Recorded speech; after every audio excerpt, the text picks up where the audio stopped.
श्री मद्भगवद्गीतेचे विशेष ध्येय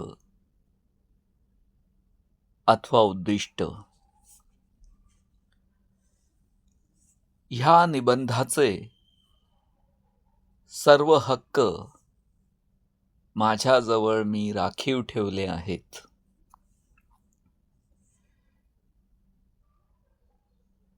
ह्या निबंधाचा कोणताही भाग माझ्या म्हणजेच प्रवीणकुमार मोरेश्वर जोशीच्या लेखी परवानगीशिवाय पुनर्उत्पादित केला जाऊ शकत नाही.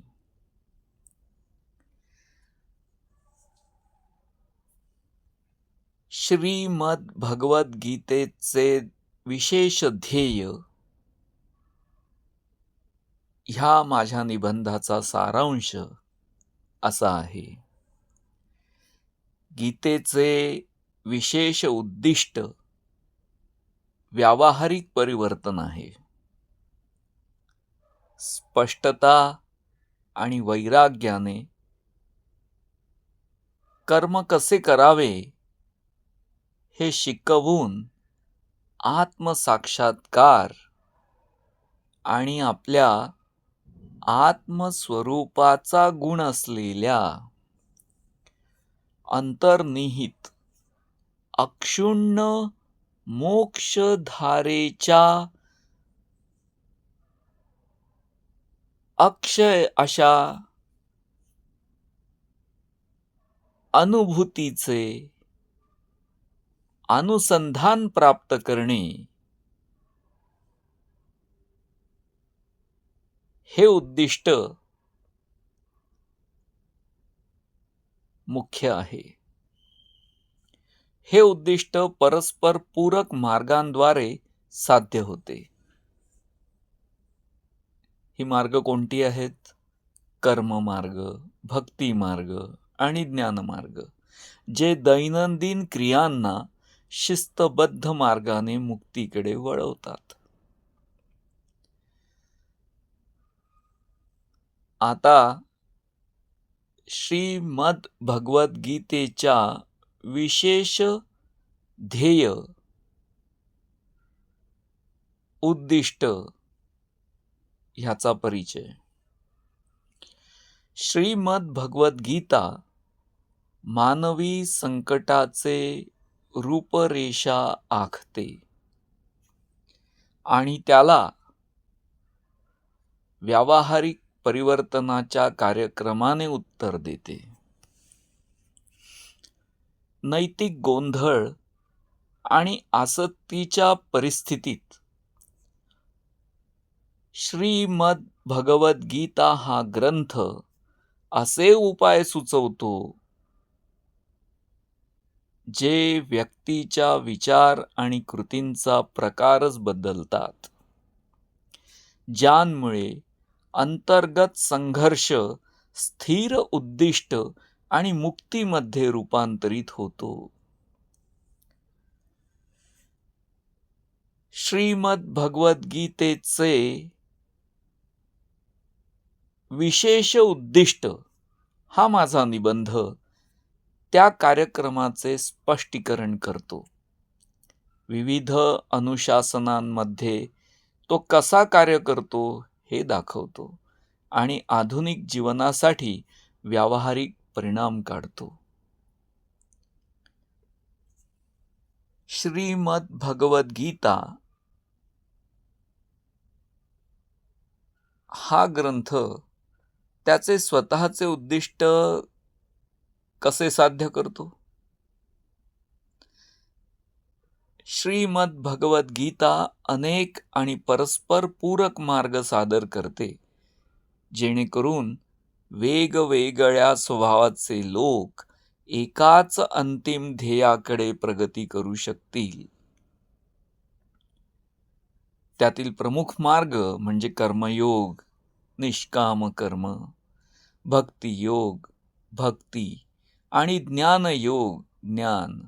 प्रत्येक मार्ग लक्ष, प्रेरणा आणि निर्णय शक्तीचे प्रशिक्षण देणाऱ्या प्रणालीबद्ध अभ्यास म्हणून मांडलेला आहे. हे तिन्ही मार्ग परस्पर विरोधी नाहीतच, तर एकमेकांशी ते जुळतात. अनुशासित कर्म प्रतिक्रियात्मक सवयी कमी करते. भक्ती प्रेरणेला सातत्यपूर्ण अभ्यासाकडे वळवते. आणि विचारमंथन वैचारिक स्पष्टता परिष्कृत करते. एकत्रितपणे वर्तन आणि संज्ञानात मोजता येणारे बदल घडवून आणल्या जातात. ह्या श्रीमद भगवद्गीतेच्या मार्गदर्शनाने.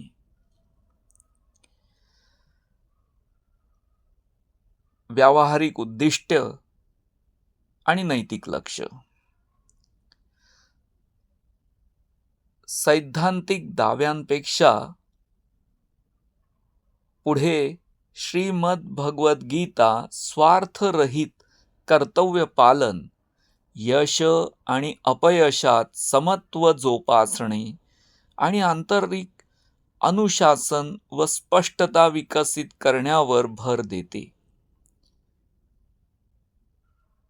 ही कार्यात्मक उद्दिष्टे आहेत: निर्णयातील अडथळे कमी होणे, तणाव सहनशक्ती सुधारणे आणि प्राधान्यक्रम अधिक स्पष्ट होणे.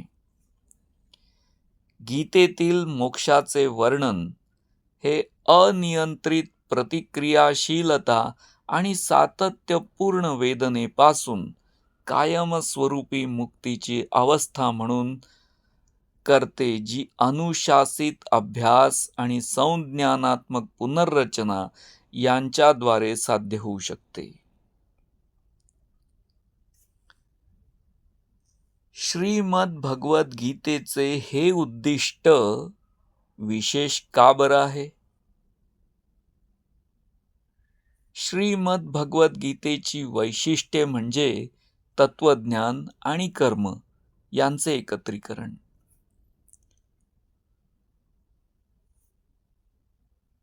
श्रीमद भगवद्गीता जीवनापासून दूर जाण्याचा आग्रह करत नाही. उलट श्रीमद भगवद्गीता सामान्य जीवन कार्यांना बदलाचे साधन बनवण्याचा मार्ग दाखवते. म्हणजे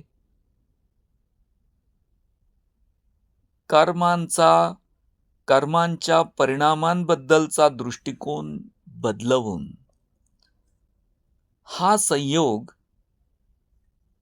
शिकवणीला तात्काळ लागू करण्यायोग्य बनवतो.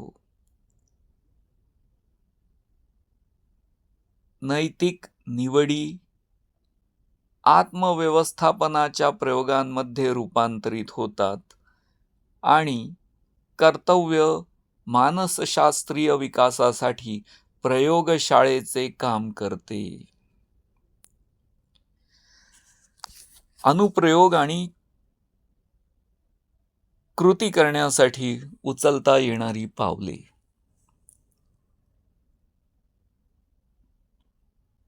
परिणाम न्यूट्रल कर्म स्वीकारा, म्हणजेच परिणाम निरपेक्ष कर्म स्वीकारा.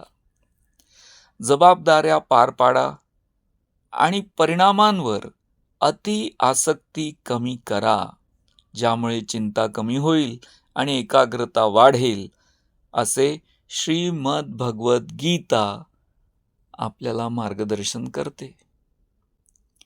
स्थिर अभ्यास जोपासा. अनुशासित दिनचर्या म्हणजेच कर्म, चिंतनशील अध्ययन म्हणजेच ज्ञान आणि हृदयपूर्वक समर्पण म्हणजेच भक्ती यांना एकत्र करून दीर्घकालीन बदल टिकवून ठेवता येतात. प्रगती मोजा. प्रतिक्रियात्मक वर्तनात घट, निर्णय स्पष्टतेत सुधार आणि समत्वात वाढ ह्या व्यावहारिक संकेतकांद्वारे प्रगतीचे निरीक्षण करा. आता ह्या निबंधाचे अस्वीकरण. हा निबंध एक व्याख्यात्मक बहुविषयक विश्लेषण आहे आणि शैक्षणिक व प्रेरक उपयोगासाठीच आहे. हा व्यावसायिक, मानसशास्त्रीय, वैद्यकीय किंवा कायदेशीर सल्ल्याचा पर्याय नाही. ऐतिहासिक आणि पाठ्यगत दावे स्पष्टतेसाठी संक्षेपित केले गेले आहेत आणि ते विद्वत्तेतील चर्चांना साधी रूपे देऊ शकतात. आता अस्वीकरण सारांश. फक्त शैक्षणिक हेतू आहे या निबंधाचा. व्यावसायिक सल्ल्याचा पर्याय नाही हा निबंध. सारांश: जटिल विद्वत्तेचे सरलीकरण करणे. आता ह्या निबंधाचा मुख्य निष्कर्ष. परमउद्दिष्ट आहे आत्मसाक्षात्कार आणि मोक्ष. प्रमुख मार्ग आहेत कर्म, भक्ती आणि ज्ञान. व्यावहारिक परिणाम आहेत योग्य कर्म, आंतरिक शांती आणि जीवनाच्या आव्हानांमध्ये समत्व.